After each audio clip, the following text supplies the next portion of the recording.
As Julia Simmons stepped into the dimly lit apartment, she followed the blood to where it led. It looked like someone intentionally drew a long line with the blood. Something felt terribly wrong. And then she saw him, her boyfriend, Stephen Nicholas, standing in the shadows, his silhouette looming ominously. He had a blade. She saw him cut dead Ronda's nails with it. But as the flickering light from the hallway revealed his face, Julia's blood turned to ice. His eyes, usually warm and inviting, now glinted with a coldness she had never seen before. In that moment, she knew Stephen was not the man she thought he was. He was a monster, and what happened next to her would send shockwaves through her world, shattering everything that she held dear. Ready to find out? Let's go. Stephen Nicholas, a 34-year-old basketball player, and Julia Simmons, a 30-year-old blogger, had been together for 5 years. They had a daughter, Ronda. They lived together and enjoyed each other's company.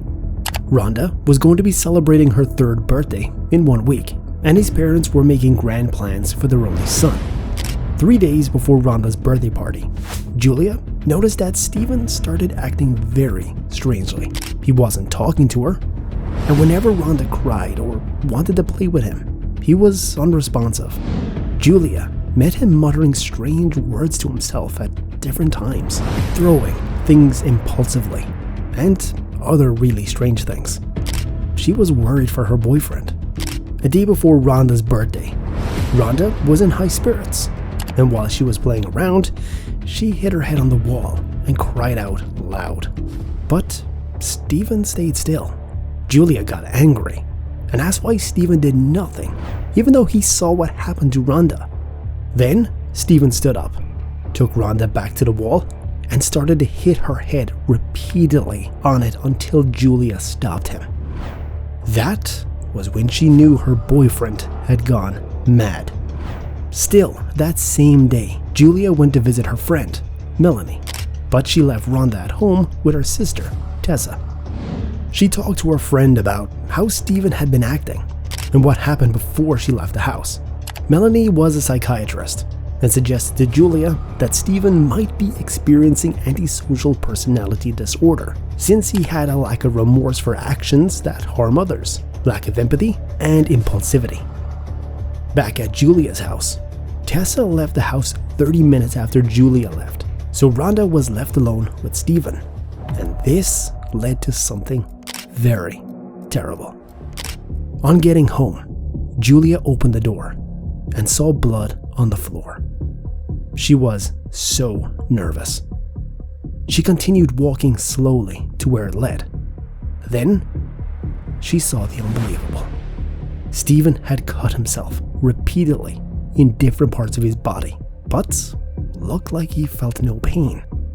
He looked like a monster. He had a blade and was cutting someone's nails.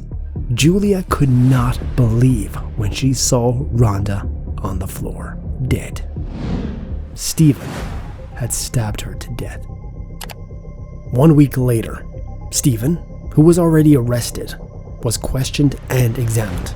It was discovered that Melanie was right about his antisocial personality disorder. It was also found out that he had frontotemporal dementia. Frontotemporal dementia, a common cause of dementia, is a group of disorders that occur when nerve cells in the frontal and temporal lobes of the brain are lost.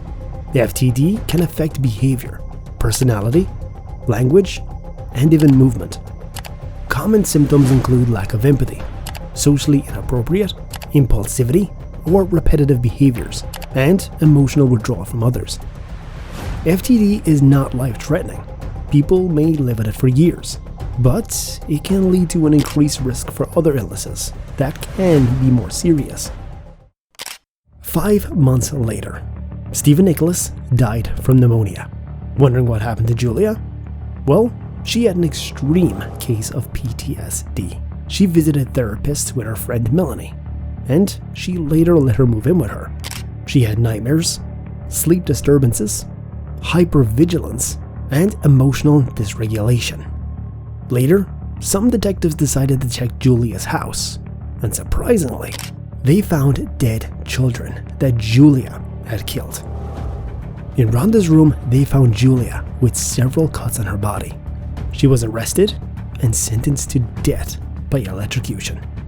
It's surprising how one can eventually become who they once dreaded.